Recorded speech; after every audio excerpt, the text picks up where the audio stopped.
Okay, so if you're running a small business, you know you're already wearing about a dozen different hats, right? You're the CEO, you're the head of sales, your customer service, and like it or not, you've also become the de facto chief information security officer. It's a lot.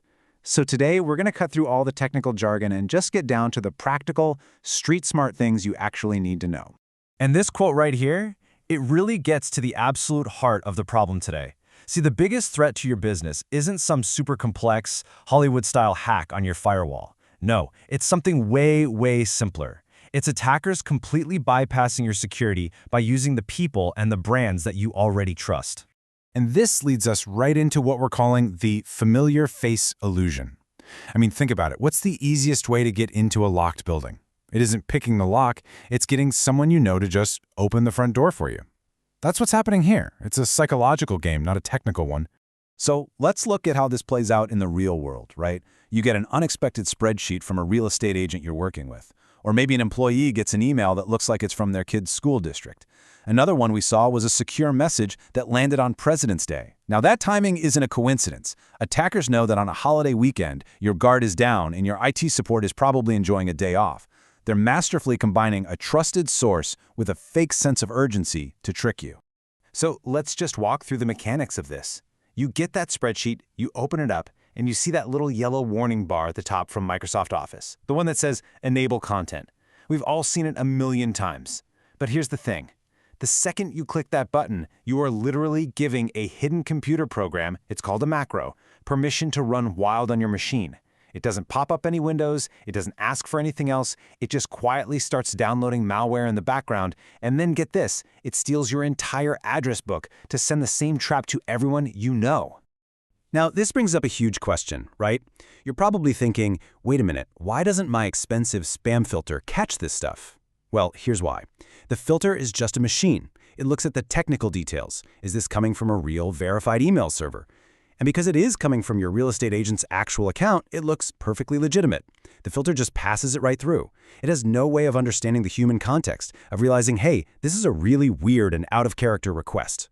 And that leads us to the most crucial defense you have.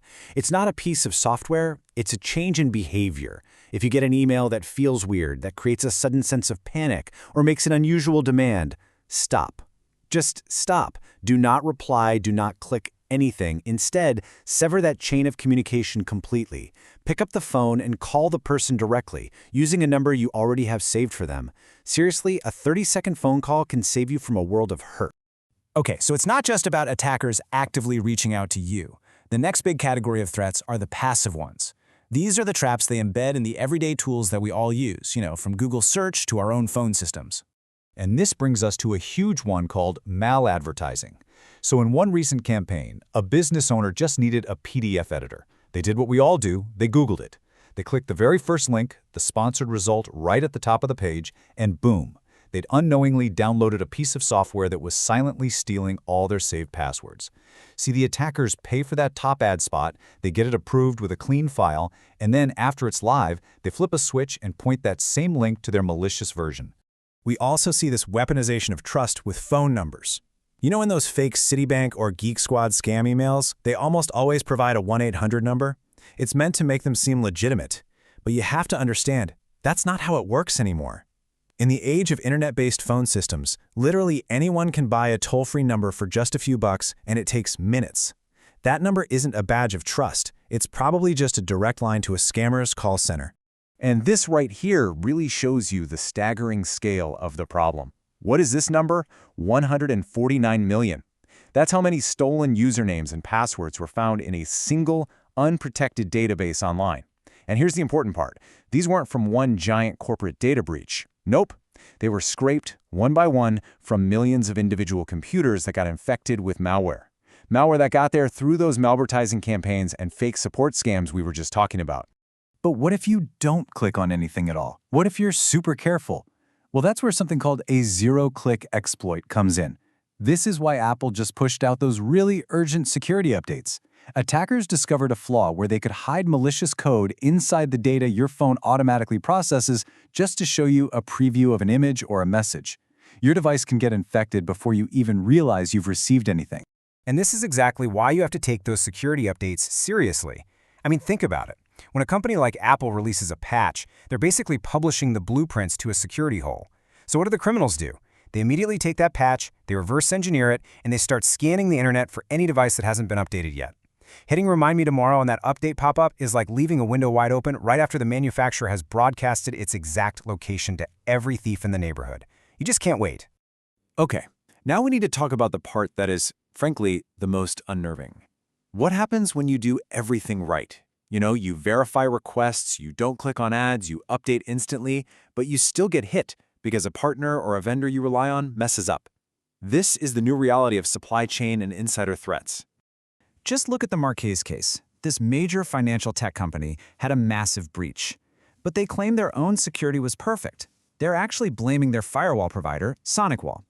The claim is that hackers used stolen credentials that belong to SonicWall's own staff to just waltz right past all of Marques's defenses. So, in other words, the very engineers who built the moat around the castle were the ones who gave the attackers the key to the front gate. So, a vendor failing you is bad enough. But what about a vendor who is actively, intentionally betraying you? This number, $1.2 million, is the amount of Bitcoin ransom that was collected by 2 American cybersecurity professionals who recently pleaded guilty to secretly working for a major ransomware gang. I mean, just let that sink in for a second. These weren't some mysterious hackers in a foreign country. They were professionals employed at well-known U.S. security firms, people you would hire to protect your company. But on the side, they were deploying the very ransomware they were supposed to be stopping. It's the modern equivalent of the bank's own security guards robbing the vault. And this crisis of trust extends directly to the hottest new tools on the market, AI vendors. A recent survey of security chiefs shows this massive gap. You've got 60% who say they view AI vendors as risky, but only 22%, less than a quarter, have any kind of formal process to actually check them out. So you've got employees all over the company dumping your proprietary data, your secret sauce, into these black box AI models, and the security teams have no idea where any of that sensitive info is actually going. And at the same time, the bad guys are using AI with absolutely terrifying efficiency. Researchers just found over 150 fake law firm websites. They were all generated by AI to look exactly like real, legitimate firms. And they were specifically designed to target people who've already been victims of fraud, promising them they can help get their money back. An operation like this used to require a whole criminal syndicate. Now, one person can launch it in an afternoon. So after all that, what's the bottom line here? I know it can feel pretty overwhelming, but your best defense really comes down to 4 simple, totally free, and incredibly effective habits. First, if it's urgent, verify it offline with a quick phone call. Second, be the browser. Physically type in the website address for any software you need. Don't just click on an ad. Third, update your devices the second a security patch comes out. And finally, turn on multi-factor authentication everywhere you possibly can. It is the single best way to make stolen passwords completely useful. So as we wrap this up, I want to go back to that idea of the front door. It's not just about what you click anymore. It's about who you invite inside your business to do your thinking. As you race to adopt all these new AI tools to stay competitive, just take a moment to ask yourself this one question. Do you actually know who built the intelligence that you're handing all of your company's most sensitive data to? It's something to think about. Stay safe out there.